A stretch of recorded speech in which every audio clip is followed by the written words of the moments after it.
What's going on, Colts Nation? I appreciate you joining me for another video where today we're going to talk a little bit about the team as a whole. This isn't about any, one person. It's really about just kind of where we are, right? A couple weeks ago, things looked so gloom for us. We were 4-3 at one point, and then you end up in a position where Anthony taps himself out of the game. We lose to the Texans for a second time this year.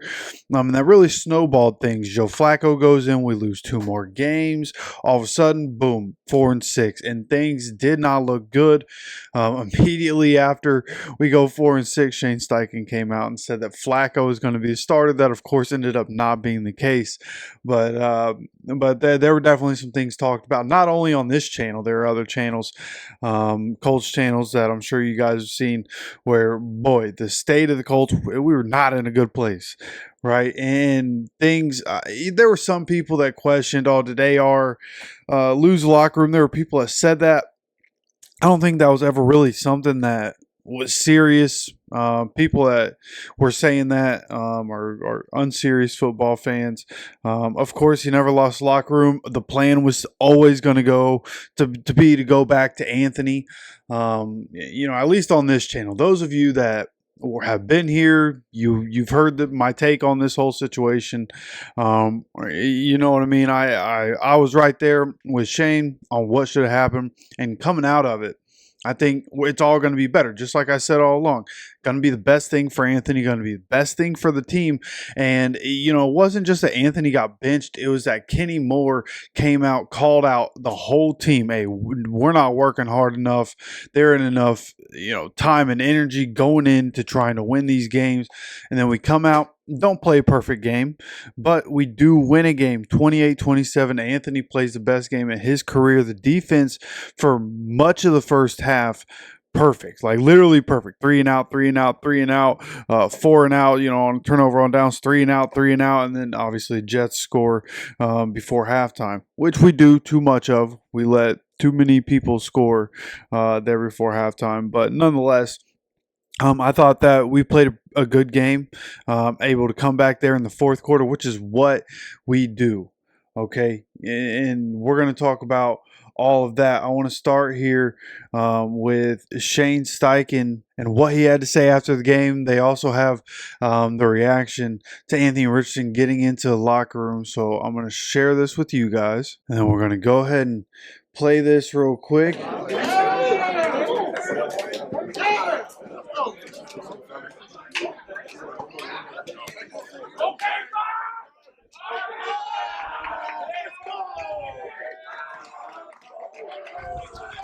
Okay, 5.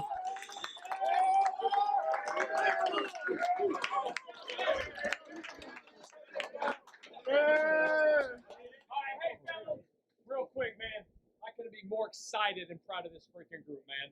We've been through some stuff the last couple of weeks, but guess what? We stick together and we fight and we fight and we fight, and that's what we did, and we came out on top. It was the ultimate team effort. And the greatest thing about it was we talked about energy at the start of the week, right? Urgency. And we had it during the week. And then it shows up on Sunday because of the preparation. We got to keep it going. We talked about it before the start of this week. We're right where we want to be. So guess what? We got a Victory Monday!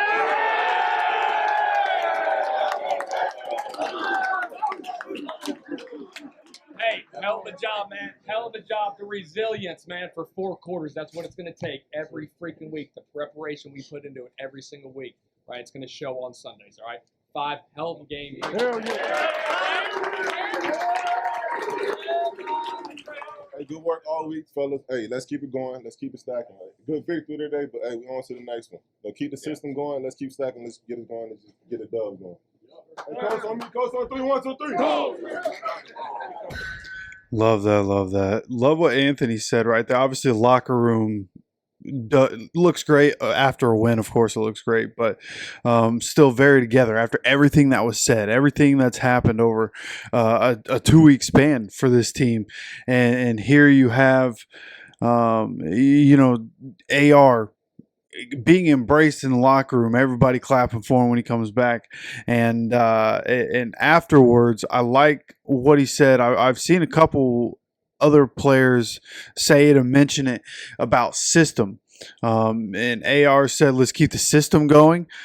So whatever transpired, whatever happened, it seems like they have come up with a system. Hey, we got to put the work in Monday through Saturday and come out with a win on Sunday. So coming into this, going against the Lions, going to be vitally important. What we're able to do and how we're able to prepare coming up for the Lions. And I have faith that we'll be able to at least be competitive in this game as long as we prepare the right way. Like, we have the guys on the team, we have the dogs on the team, we have the talent on the team to be able to compete. But going up against the Lions, you need everything to work. And team looks great after the win. Just got to hope that the injuries continue to roll our way, and that we can keep everybody healthy, and that we come out and execute right now. Other things to go over. There's just going to be some other tweets to go through here. Kwity Paye and Latu combined for 3 sacks, and looks like Kwity Paye had 2 sacks, 7 tackles, 1 forced fumble. Latu, 1 sack, 3 quarterback hits, and 2 tackles for loss. I think there's going to be more on that. Let me switch back over here. Got a tweet from Baldy looking at the rookies on the offensive line. We already talked about that one. Yeah, here it is. Latu in his first 11 games of his career, 21 tackles, 16 stops, 32 pressures, 9 quick pressures, and 3 sacks. Now, what this tweet doesn't have is playtime. Playtime has hovered around 50 all year for Latu. I feel like he was playing more in the last game than he has the rest of the season, and maybe that's something we'll see as the season continues, is more Latu on the field, having him and Kwity on the field at the same time. I think produced 2 sacks when they were on the field, 1 from each, but nonetheless, Latu doing a really good job. Not being on the field as much has definitely hurt. He's obviously not going to win Defensive Rookie of the Year. I think he could have if he would have played more and if he would have been on the field more. But nonetheless, rookie now at 3 sacks and doing a really good job being able to pressure the quarterback, even pushing guys back into the quarterback. Okay, and then earlier I mentioned, how we've performed in the fourth quarter. A lot of that from AR. You think about last season as well. Think about AR in the fourth quarter, right? Specifically in the Rams game, you think about AR bringing us back 23-0 at halftime, coming back, scoring in the fourth quarter. His stats just in the fourth quarter of his career: 60% completion percentage, 619 passing yards, which I believe it's 716 total yards if you include rushing. 716 because it's 97 rushing yards added onto that.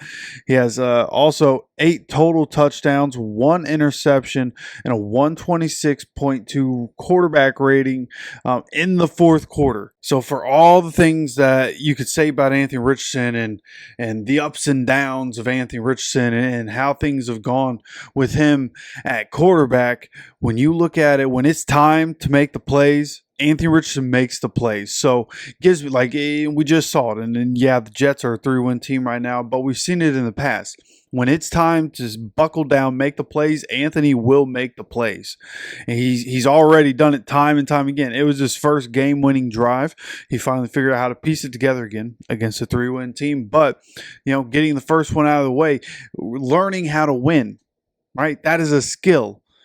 That is something that has to be obtained, and it's something that this team is looking to find consistently, and I think they're starting to put the work in. And when you see if Anthony and the rest of the team can figure it out for 3 quarters, when you get to the fourth quarter, when you need to win, Anthony has shown, you look at the numbers, Anthony has shown. Now, when it gets into the fourth quarter, you can put the game on his back, and he'll go win it for you, as long as the team helps him out. So that's what we're looking forward to. Here is going to be consistency from Anthony, consistency from the rest of the team. And every Sunday, the work that you put in through the week will show up on Sundays. It shows up for the Lions. It shows up for the Chiefs, right? These teams that have been great for the last couple years.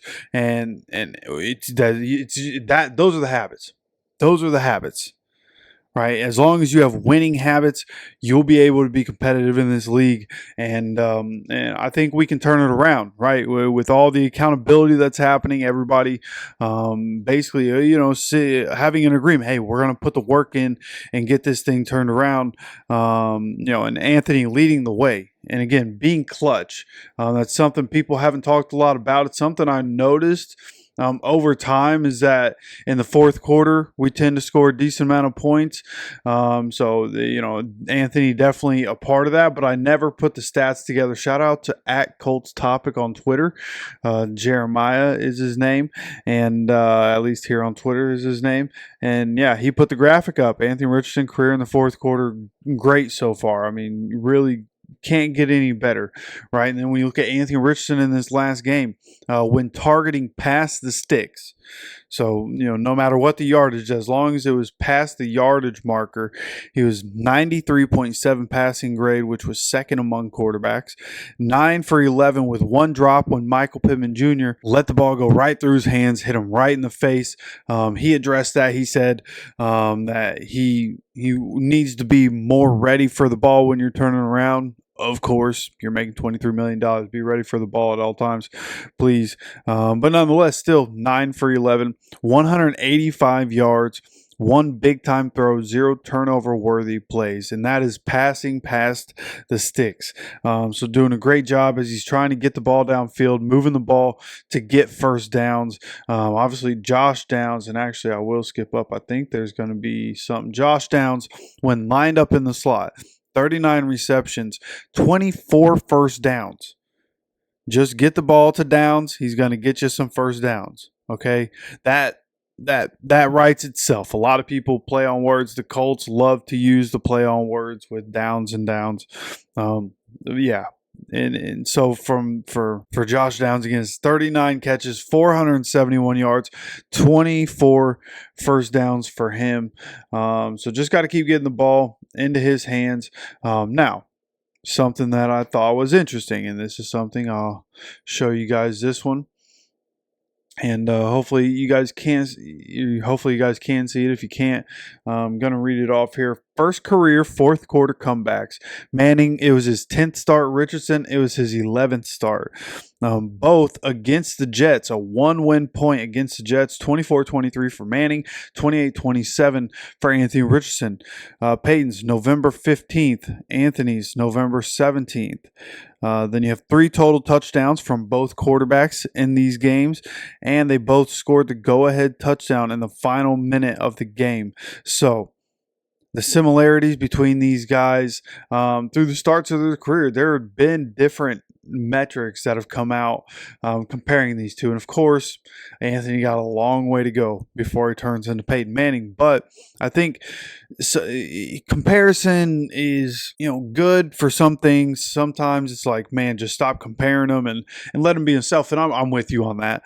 But I do think just having some perspective, where Anthony is, and then this graphic is just trying to lead you to think, hey, one day AR is going to become Manning. Like, the possibilities of that are so slim, right? There, how many Peyton Mannings have there really been in the course of history, right? But AR is going to be AR, and AR, as long as he puts the work in, he'll continue to improve. He looked so good this past week.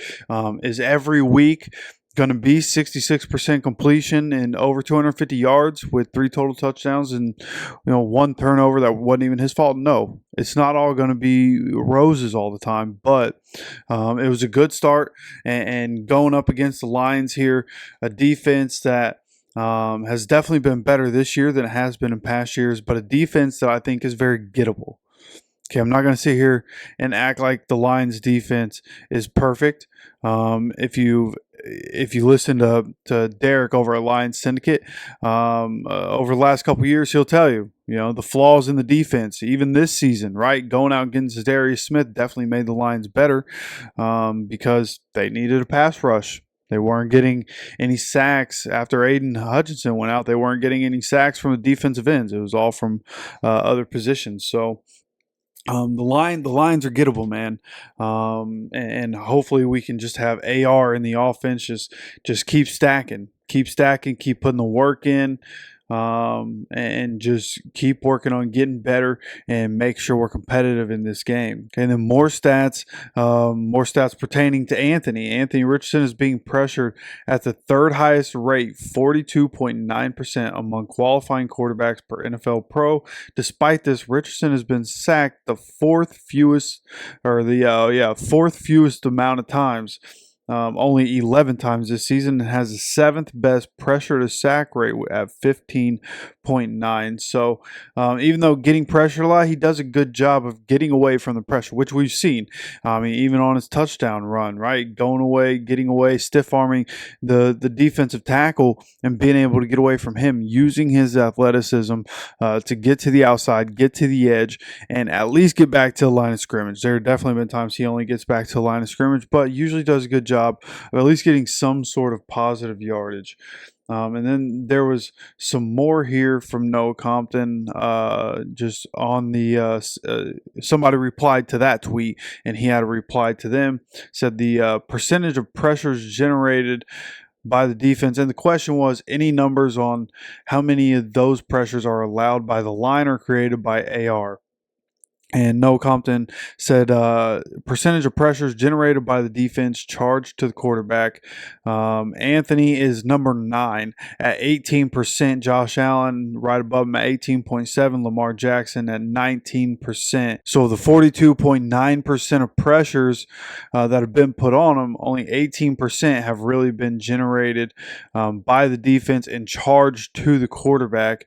And then the pressure to sack rate again, Anthony Richardson at 15.9% at number 7. Lamar Jackson at number 4 is 11.2%. Josh Allen right above him at 10.1%. So Anthony, in different metrics, keeping up with some of the best quarterbacks in the league. But of course, again, just consistency. That's where we are, is needing to find consistency with all of this. Okay, and then one last thing about Anthony here, another Noah Compton tweet said, in his return, Anthony Richardson completed 18 of 23 passes from inside the pocket for a season high 256 yards and 1 touchdown, and his highest completion percentage 78.3% on such attempts this season. So from inside the pocket, okay, he ended up being 20 for 30 in the game. Okay, which means when he was outside the pocket, he was 2 for 7.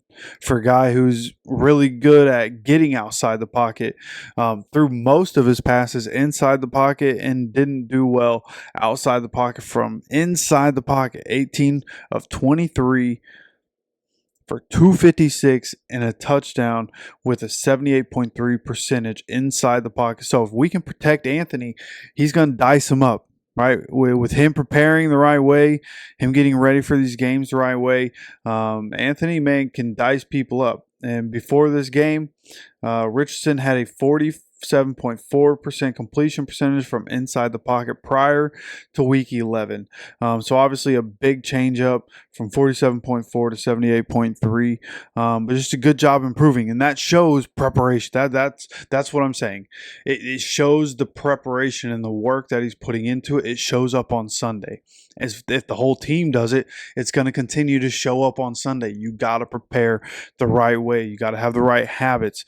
Championship, like when they talk about having a championship mindset, that's what it is having all the right habits to be able to go win every single Sunday. That's why the Chiefs are so good. They have championship habits because of their leadership, and luckily the leadership, called everybody out publicly, and it seems like they're getting everything in order behind the scenes now. So really excited for what's to come. Just, had seen some things this week and felt like I needed to share them with you guys. Some really positive signs for the Colts coming out of, a pretty tough 3-week stretch that we had here kind of in the middle of the season. So, of course, I'd love to know what you guys think of all this. You let me know your thoughts down in the comment section. Love to hear from you guys. And, of course, make sure you're subscribed with notifications on so you continue to get notified anytime we have any more content or when we go live Sunday for the game. Make sure you're here for it. And, of course, I appreciate you stopping by for another video. As always, take care of yourself, take care of each other, and go Colts.